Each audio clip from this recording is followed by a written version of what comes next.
morning, everybody. I'm coming to you from the front door of my house, and thought I'd get a little bit of fresh air before I start my dairy day.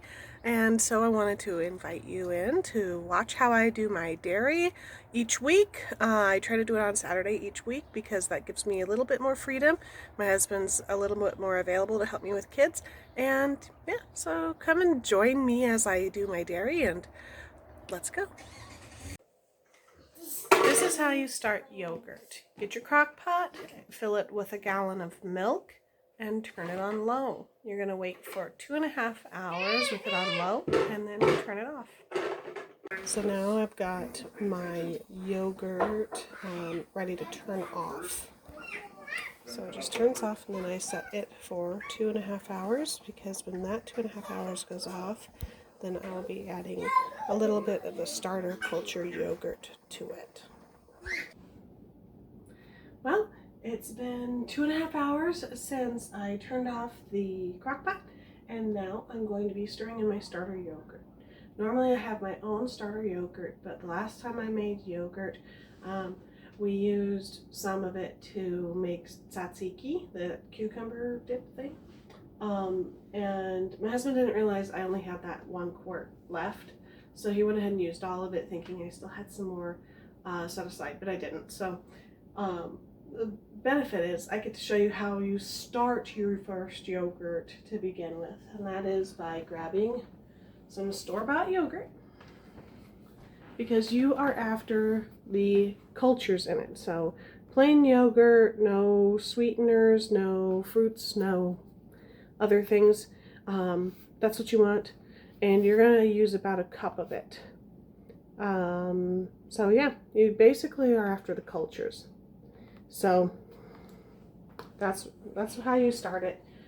The good news is, after this, you can use your own starter, and you don't have to worry about using anybody else's. So a scoop of plain yogurt into there.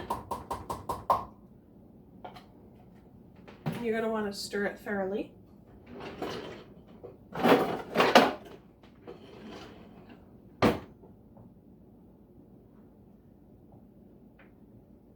And this is with the crock pot off, of course. It's just retaining a little bit of heat.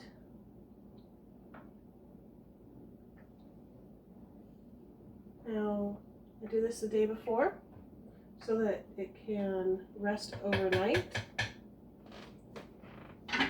so that tomorrow I can start turning it into all of my favorite things, like cream cheese, sour cream, plain regular yogurt or flavored yogurt, of course, and then a runnier yogurt that I use for ranch dressing and other creamy dressings. So after you've stirred that in, you simply put on the lid and cover it with a towel of some sort. I find that a light towel works, but some people use a bath towel. And that's it. In about 12 hours, you'll be ready. So overnight, you'll be ready to start doing the next steps. And I'll bring you back when I've got that going, or whatever the next project is.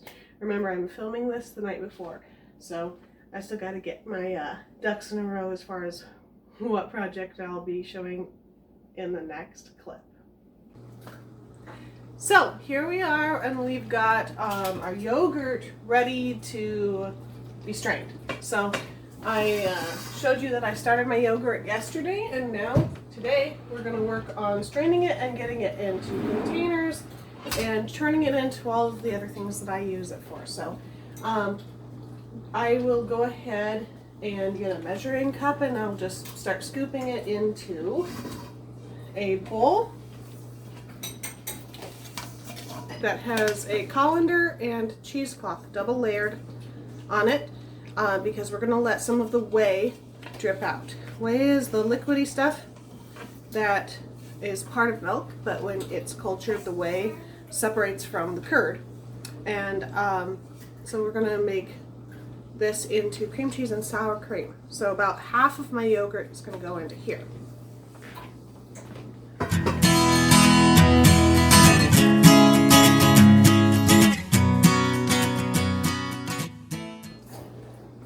So now we're going to take the other half of the yogurt, which I'll bring over to show to the camera. Let's see if we can get the lighting right. Probably not. So the there we go. It's pretty thick, and I'm just using a scoop to scoop it into different containers. Now that I've got this ready for my sour cream and my cream cheese, I'm going to be starting to scoop it into just jars for storing in the refrigerator for multiple different uses. Sure, just a second. So I'm going to scoop it into containers. Yeah. I'm going to scoop it into containers and leave just a little bit of room at the top, because oftentimes I'm going to be using these containers to also mix other things into.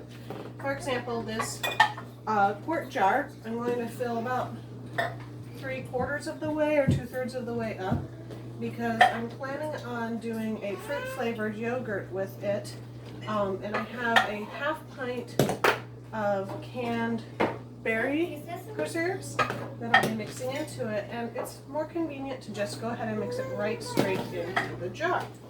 So this is about how far I fill it, and then I'll pour a 1/2 pint of berries into it and then mix it up, and the kids will have that for breakfast with some granola. Me too. Me too. Yes, you too. And baby also. Yeah.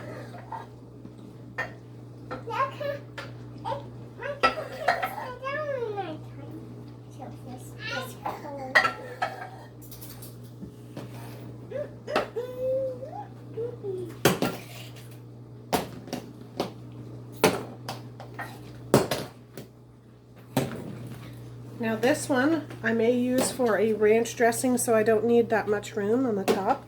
All you do is mix in dill and parsley and garlic and onion powder, and then it's basically a ranch dressing, and it's good for drizzling on salads or whatever you'd like.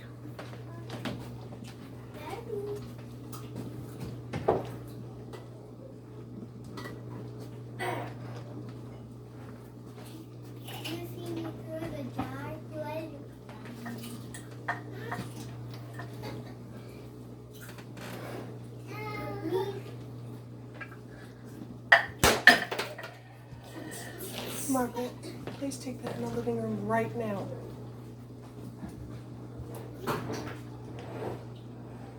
Maybe less medicine was in here.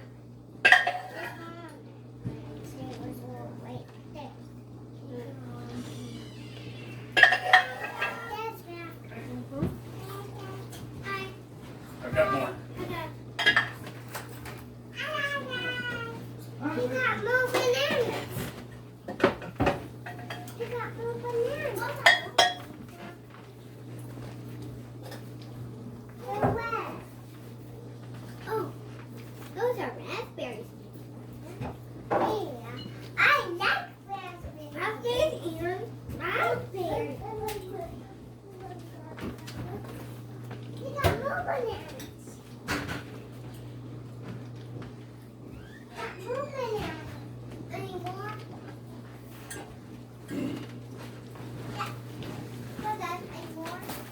I will be right back.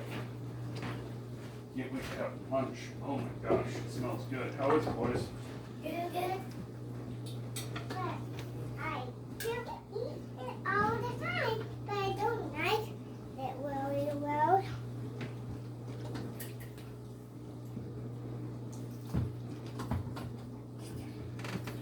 So today we put pizza on this. Now this one I'll leave plain, and I'll make sure to make a little mark that says save this section so that we can restart the other yogurt. But this section will be just left plain for whatever we end up using it for. Maybe in addition to the fruit yogurt, maybe for sauces, maybe for mixing into chicken and making a buffalo dip or anything.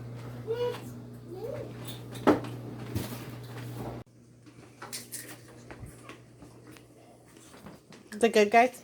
She gave me one. She gave me one.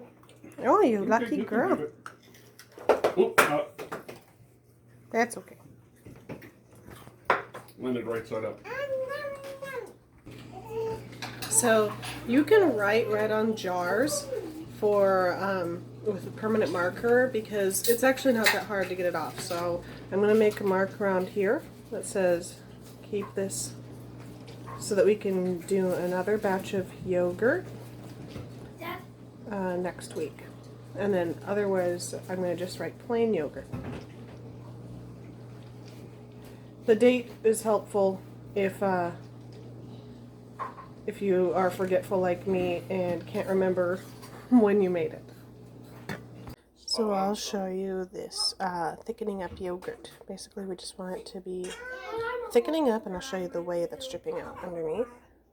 Some of it's solid, and if there's enough solids I'm going to make ricotta out of it. So we're just going to let this drip until it's the thickness that we want. So we've got our yogurt thickening up over here, and this is going to be turning into sour cream and cream cheese. Once it has reached a thickness that I am thinking is good for sour cream, this is just a spoon I've been using for dairy, I go ahead and scoop that part out. Okay, so we're going to scoop it out into a mason jar and add some salt. Okay, so I'm going to measure out some of the yogurt into a mason jar for sour cream. And you just fill it up as far as you'd like and add salt to taste until it tastes like sour cream.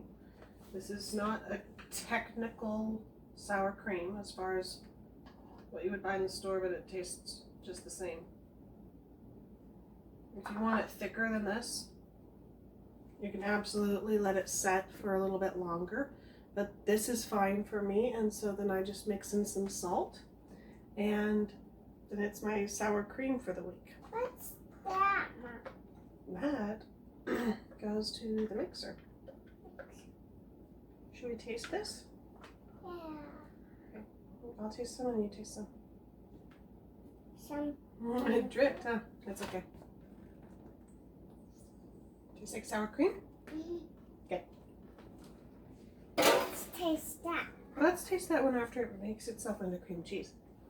Okay? Okay. So I'm going to attempt to show you how the cream cheese is starting to look. We've scooped some off for sour cream, and I'll try to bring it up close. I'm not sure if the lighting will work. There we go. Okay, you can see that it's starting to get thicker, as long as I keep my face out of here. So it's starting to get thicker, so what we're going to do is take a spatula, and we're just going to gently push it all down, closer to the bottom. Yeah. After it's all in one solid mass down toward the bottom, we're going to fold the cheesecloth over top of it and put a plate on and a weight.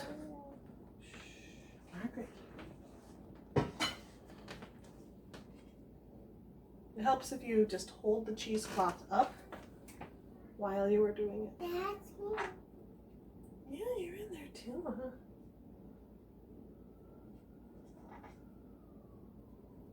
You can also give it a gentle stir to help some of the whey to release. I don't salt my cream cheese yet because I like to see how thick I'm going to make it first. Is it fun to see yourself in the video? Yeah. What color is your shirt? Pink. This helps. That's right. Okay, so now we just fold our cheesecloth over. It's a show. I see it there. Excuse me, Margaret. Show. Okay. Can you take it in the living room? I want to. Okay, keep it in the living room. I want to put my show.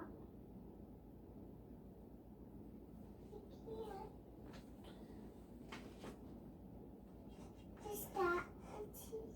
That's the cheesecloth. Just fold it over. The cheese. Yep. And then we're going to put a plate on top. And then we're going to put something heavy on that, so it can start pressing it out. So the cream cheese will just be continued to press until probably tomorrow or maybe late tonight. Under here I have my cream cheese being pressed down. I have a gallon of water that I set it on, and that gets pressed in the refrigerator while the farmhouse cheese gets pressed outside. So now I'm going to, while this yogurt is resting over here and starting to drip out, I'm going to start my whipped cream, and then I'm going to eat a little something. I get heavy cream, and I'm sorry, I said I'm making whipped cream. Well, that's kind of true. I am making whipped cream, but after you make the whipped cream, if you let it continue going, it turns into butter. So I'm actually going to be using 1.5 of these, and you can use any amount that you want, whatever you want. But I'm saving half in case later this week you want heavy cream for anything else. So simply pour it into a mixer. If you don't have a mixer, a blender works too, as long as you can adjust the speed and go a little slower and a little faster as needed. If you don't have either one, then you're going to work out your arm muscles, because you're going to get a nice big mason jar and put a little, I recommend a wooden marble or something like that in it, or one of those wire mixer thingies. I do not recommend a glass marble, because in the past we've used a glass marble in and it shattered, and so then we couldn't use our butter. Alright, so about 1.5 of these. So then you're just going to turn on the mixer. I like to do it about medium speed at first, and then you're going to run it until it makes whipped cream, and then you're going to keep running it. Occasionally you may need to push it down with a spatula, and that's it. So this is going to be a noisy part, so I'll turn off the video and I'll go and eat some lunch while I'm doing this.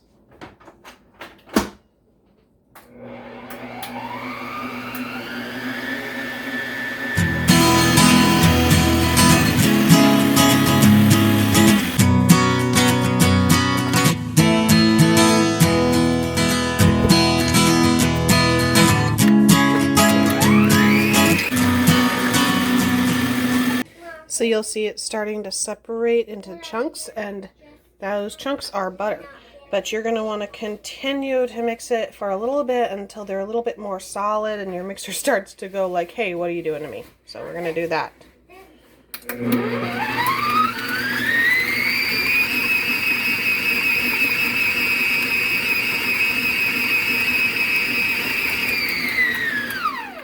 There you go. That's the mixer saying, what are you doing to me? All right. We're going to lift it up and separate the butter from the whey. Or, sorry, butter from the buttermilk.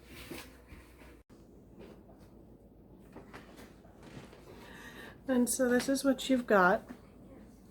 Butter and buttermilk in there. And so we're going to start by separating it out just by pouring it through a sieve. And you want to save that buttermilk because you're going to be using it next week to make your farmhouse cheese. So let's go ahead and pour this out. We've got a bowl and a basket. Whatever you got around the house will work. And then you're just going to pour it in there. There we go. And you can start just by lifting this out and get most of the buttermilk out.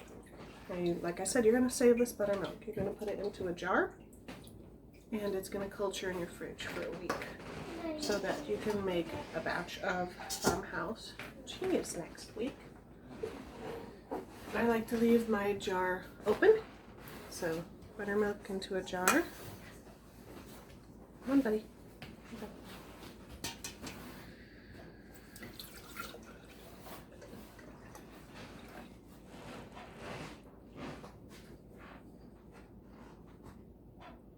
There we go. It makes not quite a quart. This isn't a quart jar. This is a 1.5 pint jar. So it makes a little bit of buttermilk, and it's just going to culture.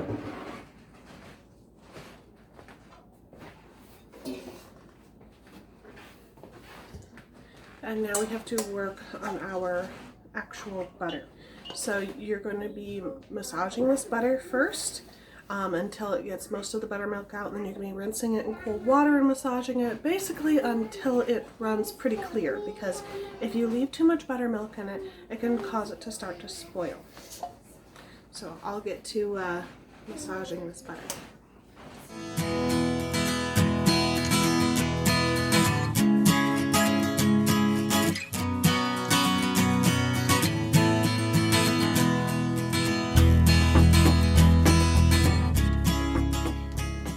So now that you've got your butter all filtered out and all of the buttermilk separated and all the water rinsed off and everything, you're gonna just store your butter. If you like to store it in the fridge, that's great. If you like to store it on the counter, that's also just fine. I like to reuse things, so I took my heavy cream container and just slid it and opened it and rinsed it out, and I'll be storing my butter in this, and I can just lay it down. It's just like a little butter container, and it'll make it easy, and I can throw it away when I'm done instead of having to wash a glass container or a plastic container full of butter.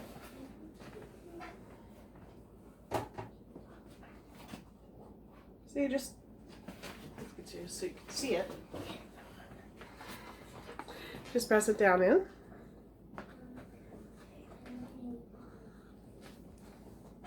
There we go.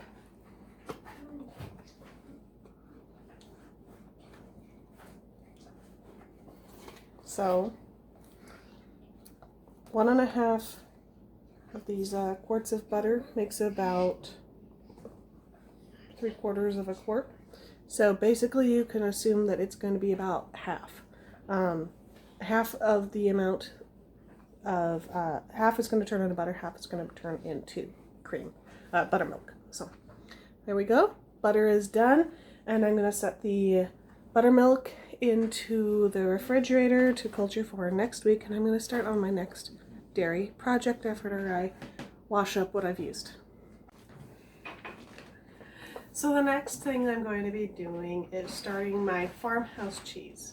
Now I'm actually going to be doing the Farmhouse Cheese and the Mozzarella at the same time because I'm experienced with it, but for the video I will try to do a section on this is the Farmhouse Cheese and this is the Mozzarella cheese. So there may be some continuity problems in that, but hopefully it comes out smoothly. So for Farmhouse Cheese I use this book, the Little House Cookbook, and there's a section on how Caroline Ingalls would make hard cheese, and you can read the Little House in the Big Woods for honestly a really good description of it.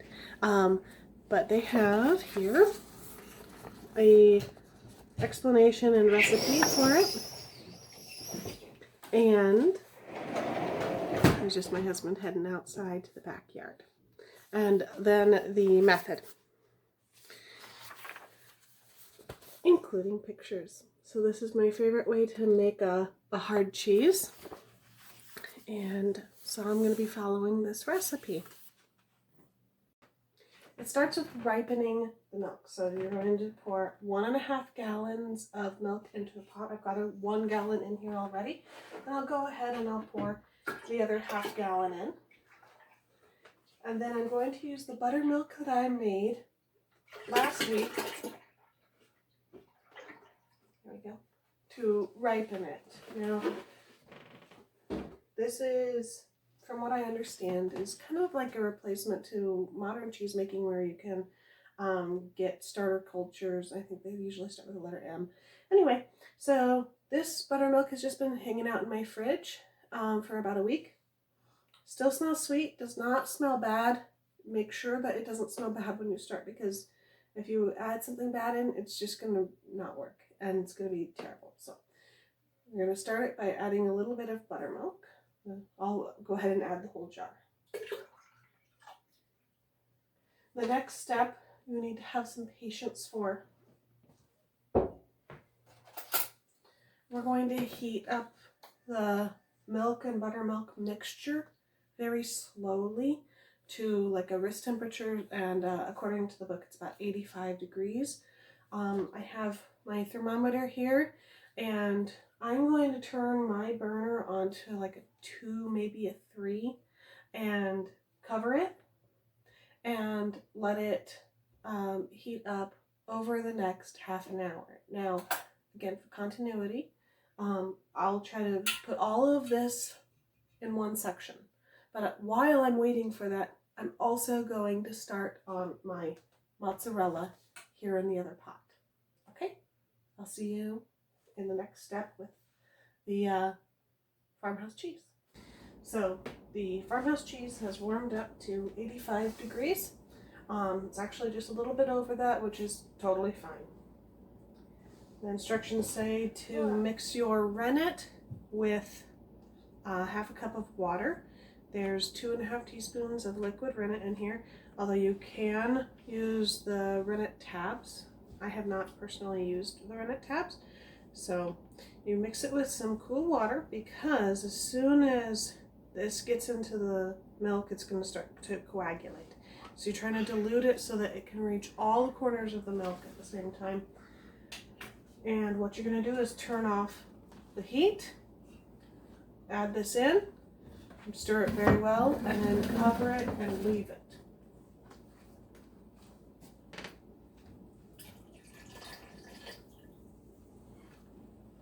So you start gently stirring right away so that you can make sure that it gets to every little bit, every corner of that milk in there.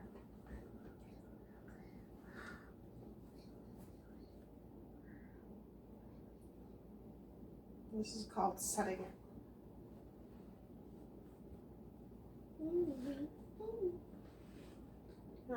So like I said, after we've stirred this in, we will just simply put the lid on. There we go. I'm pretty confident that that's stirred in well. I'll put the lid on and leave it about half an hour. I do find that sometimes it takes longer than that, 45 minutes or so. I'm still going to set my timer for half an hour so that I don't forget to come and check it, because I have a tendency to do that or to lose track of time. So, and then if it's not ready, then I'll add some more time. The farmhouse cheese has had a chance to sit, and now we're testing it to see if it's ready for the next step. So using a knife, you go in at an angle and you lift it up, and if it breaks evenly, which it does, then you're ready to do the next step, which is to cut the cheese. I just won't say that too close to my husband, because he thinks that's funny when I say cut the cheese. So we cut this way, and then we cut this way, and then we're going to swoop down to make kind of like cubes, and I'll come back after I've done that. Now that I've got it cut into cubes, I'm going to gently stir it up, and we're going to warm it over the next half an hour to 105 degrees. Our farmhouse cheese has come up to 105 degrees, and so now we're going to go ahead and scoop some curd out and bring it over to a cheesecloth to drain.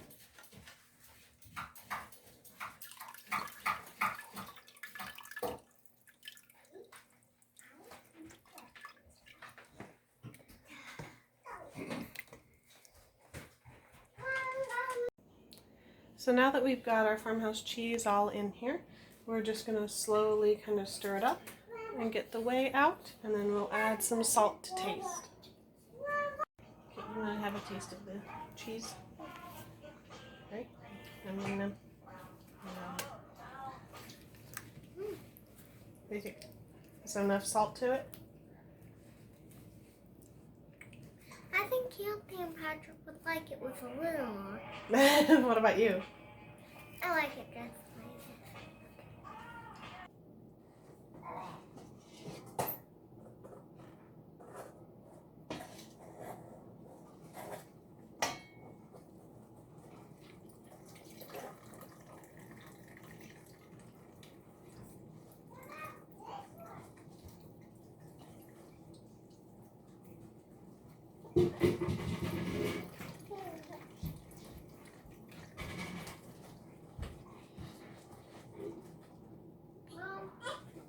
Is this good enough to be done?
farmhouse cheese needs to be turned. And my farmhouse cheese is down here under this weight. So farmhouse cheese needs to be turned a couple times and then refrigerated, uncovered to form a crust. So I'll be doing that over the next day or so, and then usually on Wednesday or so I vacuum seal it. Once a farmhouse cheese gets a rind on it, after a few days in the cool fridge, you can vacuum seal it and write the date on it. And you've got to wait 6 weeks to 5 months before you eat it, because that's kind of the ripening time. You just keep it in the fridge until then, and yeah. Mozzarella. Now I do a very, very simple mozzarella. I learned it on a YouTube video from a lady named Sweet Agele. She does international food and some dairy, and she's great. If you want a little bit more detailed version, go over to her video. I will see if I can figure out how to link it in the comments. I'm kind of new to figuring that out on YouTube, but I will do my very best. But Sweet Agele is the name of the lady that I learned it from. So I've got a pot, and we're going to add in 1 gallon of milk. In her recipe, she may use half a gallon, but I've doubled it for my own uses. And I've written down my recipe here. I'll try to get it close to the camera so that if you want to screenshot it, you can. So mozzarella with vinegar. You need 1 gallon of whole milk, 1 cup of white vinegar, salt to taste. So the first thing we're going to do is we're going to pour the milk in and heat it to 140 degrees. You do need a thermometer on this, unless you are very accustomed to this and you just want to wing it and you're willing to for it to not work. Go ahead and get a thermometer. It really does help. This one does not have to heat up slowly. You can heat it a little bit more quickly, which helps with me doing the farmhouse cheese at the same time, because then I can kind of bounce back and forth. Now, I will say that it probably does curd a little bit better if you go ahead and heat it a little bit more slowly. I'm going to put mine on about a 5 and cover it up. There's nothing you need to add to it right now. Now, as a little side note, I mentioned earlier about the butter. I like to reuse things. I go through a lot of these, and so what I do is I just wash them out really well and then fill them with cool water and put them on the shelf for emergencies. So, waste not, want not.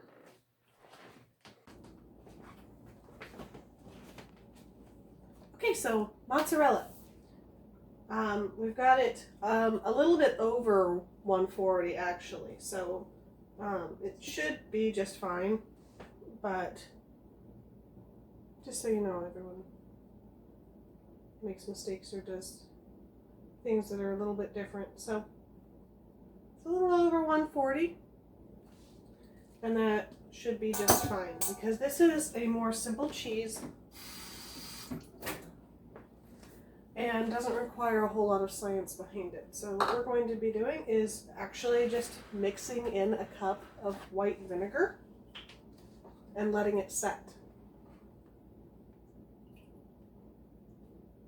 You want to be ready to stir this right away because it's going to start setting right away.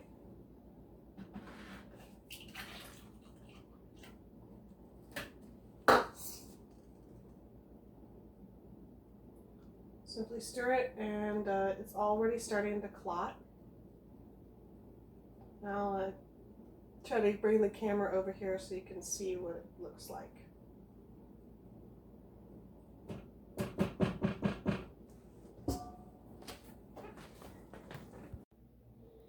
As you can see, the mozzarella is already starting to clot up.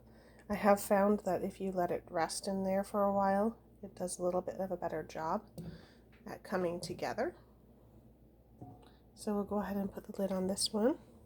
And we'll come back in just a few minutes. It's a little bit faster than the other cheese, so I don't have to wait for too long. But we'll give it a few minutes to kind of come together. And the burner is off.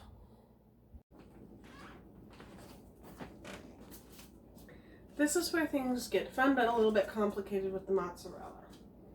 We've given it a chance to coagulate well. And now we need to skim it off. So get yourself a bowl and a sieve. And you're going to use the sieve to scoop as much of it as you can, while leaving behind as much whey as you can.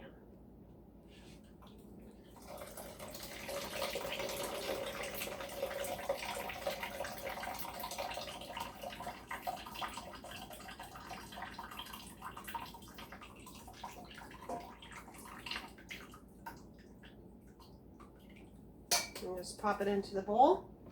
I'll get it a little closer so you guys can see the consistency right now. Okay. And then I'm going to work to get all of that into this bowl, and I'll speed up that process because I think the fast forward ones are kind of fun.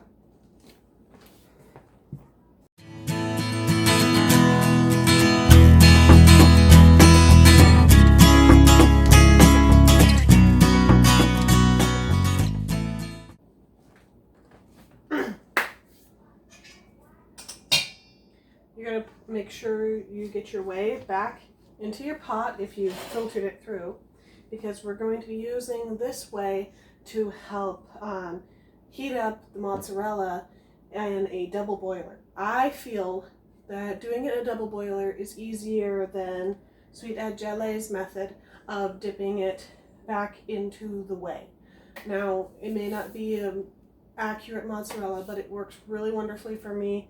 And I feel like it might be a little bit more beginner friendly. So I'll pour the hot whey from the mozzarella back into the pot.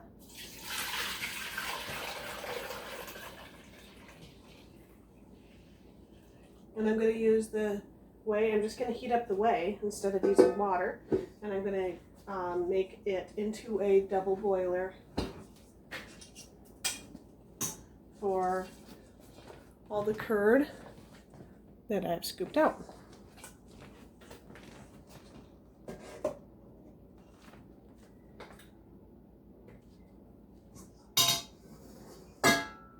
Using a spatula, you simply press and fold and press and fold the mozzarella while it releases the whey.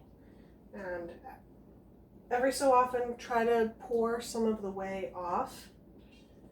Your goal is to make it kind of like a bread dough so that it has a stretch to it, and the heat really does help with that. You're trying to press all of the whey out and turn it into a dough. Now this is going to take a while. Well, it's kind of like a dough. A cheese that's like a dough. This is going to take a while. So I may either speed it up or cut this out and cut to the next step.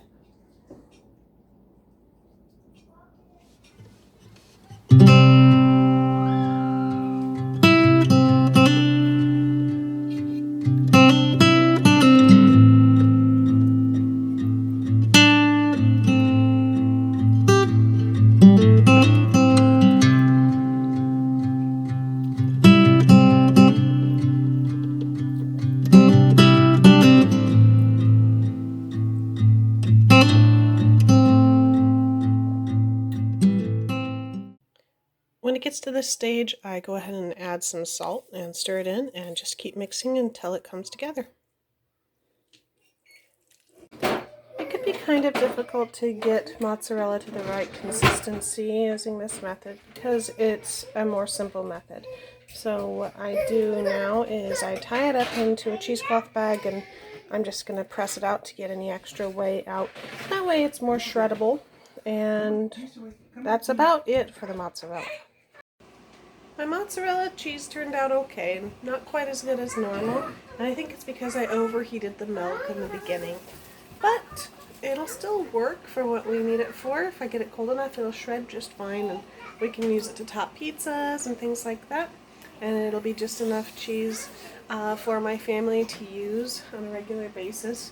Right now, since I don't have a dairy animal and I don't have a large stock of other cheeses, I do still buy some cheeses, but I'm working toward getting to fully self-reliant on that eventually. One final note on ricotta cheese. I wasn't able to have enough time today to do it, but I currently have my whey warming up all the way from all my projects, and my plan is to add some vinegar to it after it heats up and just strain out whatever is left, and that's ricotta cheese. Ricotta means recooked. So that'll be my ricotta cheese. I usually just get a little bit out of each time, but every little bit counts. So yeah. Thank you so much for coming and seeing how I do dairy. It's a little bit of a lot of work, but I really do like providing for my family in this way, and I hope I inspired you to do something interesting, whether it's dairy or not. And come find me on Instagram at Tracy's Homestead with an EY, and I'll see you around. Leave a comment, subscribe if you want to. No pressure if you don't. Okay, bye.